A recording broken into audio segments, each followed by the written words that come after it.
Music is the heartbeat of the Filipino soul. Nagbabago man ng panahon, ang musika ay nanatiling kasama natin sa tuwa, sa lungkot at sa bawat kwento ng buhay Pilipino. Ngayong araw, samahan niyo ako sa isang espesyal na paglalakbay, isang pag-uusap sa pagitan ng nakaraan at ng kasalukuyang pinag-isa ng iisang wikang musika. Noong araw, ang musika ay simple pero puno ng damdamin. Mga kantang tulad ng Anak by Freddy Aguilar, Handog by Florante, at mga kudiman na iniaalay sa iniibig. Ginagamit ang gitara, plaka at minsan pa yung may harana sa ilalim ng buwan. Ang musika noon ay tulad ng puso, may lalim ng aral, may pagmamahal sa bayan.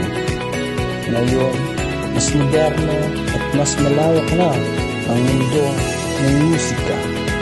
May OPM pa rin, pero may halo ng rap, R&B, electronic at K-pop influence.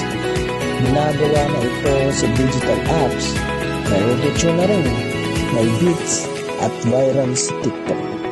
Pero kahit iba na ang tunog, dala pa rin nito ang tunay na damdamin ng Pilipino. Ano nga ba ang kahalagahan ng musika sa atin? Sa mga OFW na nasa malayo, musika ang nagsisilbing tahanan. Sa mga estudyanteng pagod sa exam, musika ang pahinga. Sa mga pusong mga bigo, musika ang kanlungan. At sa mga tagumpay, musika ang kasama sa selebrasyon. Musika ang kwento ng bawat Pilipino mula noon hanggang ngayon. Mula kundiman hanggang pop, mula plaka hanggang playlist, ang musika ng Pilipino ay patuloy na umaawit, humihina at lumayakap sa ating pagkatao.